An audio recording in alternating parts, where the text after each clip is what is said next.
वसल्लम वसल्लम अपनी बीवियों और बेटियों और मुसलमानों की औरतों से कह दो कि बाहर निकला करें तो अपने चेहरों पर चादर लटकाकर घूंघट निकाल लिया करें। ये चीज उनके लिए मूजिब शनाख्त तो इम्तियाज होगी, तो कोई उनको ईजा न देगा, और अल्लाह बख्शने वाला है, मेहरबान है।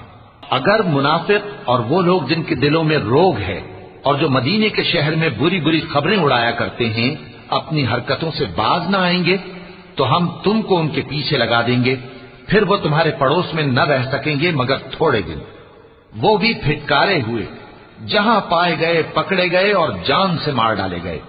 जो लोग पहले गुजर चुके हैं उनके बारे में भी अल्लाह की यही आदत रही है, और तुम अल्लाह की आदत में तगय्युर और तबद्दुल न पाओगे।